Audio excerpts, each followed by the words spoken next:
Yeah, Weege show's back. We are back at the Michelin Road Atlanta. We are complete with a day of MotoAmerica road racing, also complete with a day race in Monster Energy AMA Supercross. So Jason Weigandt here will take you through it. It was perfect timing. I finished up these podiums here, and then I walked over there and watched the race on Peacock. I was walking around the paddock watching my phone, and of course, there's always moto fans everywhere you go if it's a race, especially a motorcycle race, so everybody was interested in what happened.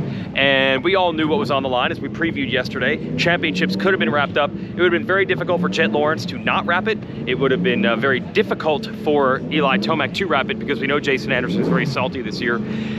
Let's talk 250 thing first. So yesterday on the preview show, I talked about how difficult it is to cover Jett Lawrence fairly because he's such a blindingly red hot star that he gets a lot of extra attention, a lot of extra people talking about him, and I don't think Jett actually is asking for that. It's just the way it's turned out. But oddly enough, he does come away with a title. He is now a Supercross champion, and he got actually not enough attention because the bigger story was who ended up winning the race. I'm going to work on these motorcycles right now. This is a tack, fresh and lean Yamaha. Yeah? Night night. Weege here, getting run over.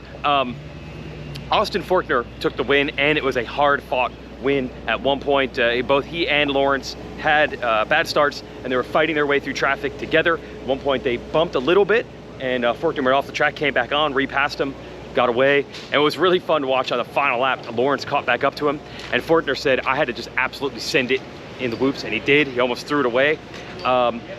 The old Forkner is kind of back, but I mean the old Forkner that was throwing caution to the wind to try to win.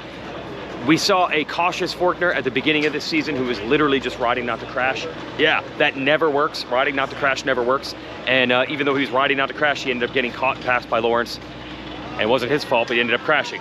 So I think the aggressive Forkner is back, and it felt so good to win that in the press conference after the race, we all wanted to ask Forkner about the downs, the lows, how does Mitch Payton feel? They barely won any races this year. What did they get, one with McAdoo? So we asked him more questions, and there was more attention on Forkner trying to be back and getting back than we had of Jett winning a title that was basically a foregone conclusion going in. And Jett said he wasn't even thinking about title, he just wanted to win the race. And what was cool about him and Forkner, yeah, they've had a little rough history, not really bad, but in the past there was some rubbing back at, geez, one of the Salt Lake finales, I think in 2020, with both Lawrence brothers and Forkner. Both riders said, you know what, the best part about racing is having those battles. Forkner said, even if I didn't win, I just have missed so much racing that I miss just being in the battles, being in the fight, win or lose. And Jett said that's the reason you get into this sport, because unlike most forms of racing, said like Formula One, you can't bump, you can't touch, you can't even come near each other. That's one of the appeals of motocross and supercross, that you can battle like that. So those two were very, very happy to have those battles, and one got a win and one got a title. So obviously there's reason for them to be pumped. Pierce Brown, it's mixed. He led a lot of laps. It looked like maybe his first ever win was coming, which would have been a huge breakthrough for him because he's had really more downs than ups. He has great talent, so that's why he still has a ride, and Detroit Lee Design's team is still investing in him. But it's really been more based on potential than actual results on paper, and I thought that big breakthrough win was coming, but Forkner and Jett were able to track him down. Still a step in the right direction though for Pierce. Podiums are never anything to sneeze at, but you know he would have liked to have gotten a little bit more. So now let's talk about the 450 class and also our sponsor, which is Racetech, and their fabulous gold valves and also their engine building services.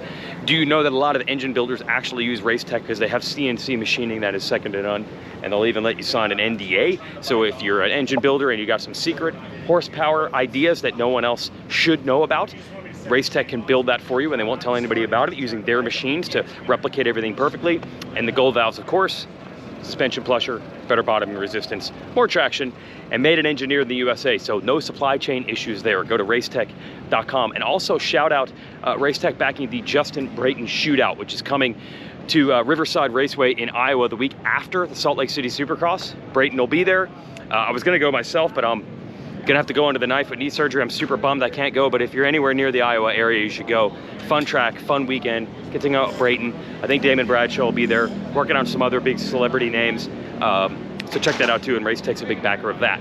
Now, let's talk Eli Tomac in the 450 class. So Cooper Webb gets the whole shot. I'm just gonna give you a sneak preview of a Weege show we're gonna do in maybe 2 years. Are you ready? Maybe 3. 3 years in the future, we're gonna have a Weege show. That would be the year 2025, where we're talking about Cooper Webb saying he's happier with his life than he's ever been. He's happier being a racer than he's ever been, and he's cannot see himself retiring. That's coming in a few years. Here's how I know that that's coming. Because the struggle part right now that Cooper Webb is going through, that's what we saw for Jason Anderson a few years ago. And where's Anderson now? Now Anderson's winning races, said he's happier than ever, doesn't ever want to retire, in a great place in life. And I think we've seen also that development with Eli Tomac. He wasn't quite as down as Anderson. He was still winning races. Anderson had won one a while. But Tomac is in a better position also, I think, in his life and as a racer than he's been in a long time. So I think that metamorphosis, there's always this 26, 27-year-old, the pressure has been on. I've had to win every race, or people are disappointed for the last couple of years. And just living on that razor's edge is difficult and it's draining. And I think that's where we are with Cooper Webb. We can talk about all the other factors of why he hasn't been the same rider this year. Leaving Alden Baker, was that it? The new bike, was that it? Was it, you know, the pressure coming, like I said, maybe taking something out of him and he didn't quite have that drive, because you remember how hard he dug for those wins last year. Is that it? There's a lot of factors, right? But I think that's the biggest one. I think it's living on that razor's knife edge to do it 3 years in a row where he could have won the title, 2 years he actually did. I think it's just hard to bounce back and do that 4 years in a row. It took everything out of Ryan Villopoto completely. And after 3 in a row for Ryan Dungey, he retired.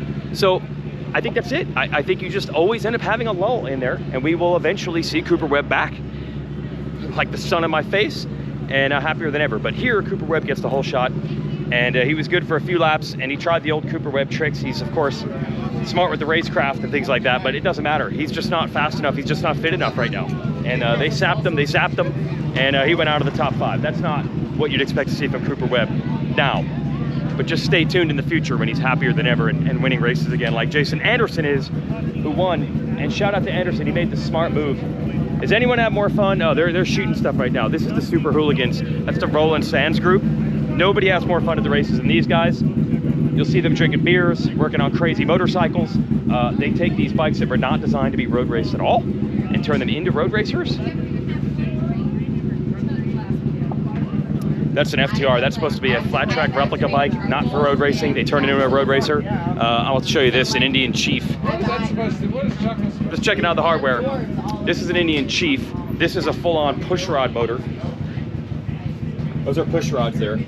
Push rods mean very low RPM. The red line on this bike is 5,000 RPM. 5,000 RPM. Your truck could rev higher than that. A diesel truck probably revs higher than that. They take it out and do some road racing with it.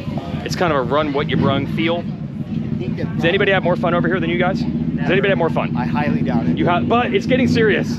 It's getting stressful, but it's okay. It's still fun. It's like a level of work and fun that just kind of just blends together into a whole mishmash of late nights. Yes, yes. Full send. Okay, but that's part of it. The adrenaline's going when that happens. Hey, when you could chuck a couple podium finishes into the mess, dude. Good point. Yeah, it's still working out in the end. All right, that's Roland Sands right there. So they custom build these bikes and they have a good time. And it, of course, like any other racing, it starts out very low key, run what you brung, have fun. It starts turning very serious very quickly, we know that. But they're still having fun over there. They'll have fun into the late night, rebuilding motors and things like that.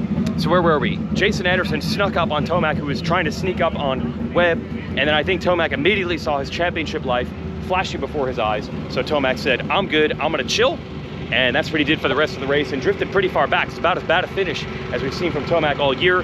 He is clearly on title patrol. The last couple weeks he hasn't won. And I don't know if it's because he couldn't win or because he chose not to win, because he's just trying to be safe. It's a very odd situation to have this big of a points lead. This is like a record level big points lead at mid-season. And we talked about that in the preview show. Tomac has been the best guy, there's no doubt. I mean, Anderson at best has been as good at times, but he's not been nearly as consistent, and they've been better than everyone else on balance, on average. But the mistakes are what gave Tomac this big points lead, which I think in a normal year, if you're holding a 12-point lead or a 20-point lead, you're still in a must-win-ish situation every week. But Tomac was even beyond that. So the last couple of weeks, the wins have been up for grabs. I think he's backed it down. But credit to Anderson, man, for reviving his career like he did this year, and also for reviving his season, because remember at mid-season, things were getting nasty. A lot of crashes, a lot of injuries, things were starting to fall apart. He has gotten back to be the #2 guy in points. He's now won 2 in a row, 5 races on the year, which is more than he even won in his title year. love seeing these guys enjoying their life and enjoying their racing more than ever. And that's what Anderson did. He did have to hold up under pressure from Chase Sexton, who has also rebuilt his season, gotten it back going, and was starting to catch Anderson in lap traffic. Sexton said late in the race, the lappers, the way it kind of yo-yoed, he was able to close in, but then eventually the lappers got the better of him too, and Anderson got away. And that wraps it up. 2 in a row for Jason Anderson, and the title now goes potentially to be wrapped up at Denver. And I was there the last time we had a race there. It snowed, and the crowd was still going nuts because Tomac won in his home state. So if he wins the title in his home state, maybe the race, they're gonna be going absolutely nuts. Okay, that's our wrap of the Foxboro day race. If you're wondering what happened here at MotoAmerica, earth-shattering. I told you yesterday the brewing battle was between last year's champion, Jake Gagne, who was absolutely dominant on the Yamaha, but former MotoGP rider Danilo Petrucci was coming over on a Ducati program that has really stepped up. Well, they finally got to battle today because Gagne had the pole, and Gagne led for a while. Petrucci stayed with him. Gagne set a lap record. Petrucci matched that lap time, and then Gagne crashed. Score another one for the MotoGP veteran. Petrucci has now won the first 3 races of the year.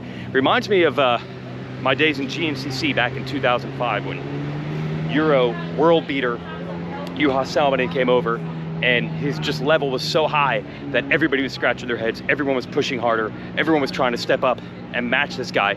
It elevated the whole series, ultimately. I have no doubts about that. But right now we're in a transition point where they're trying to get a feel for, this guy's never raced this track before, and he's new to the series, and it's not a MotoGP bike that he's on, it's a Ducati, but it's a different bike, and he's already winning.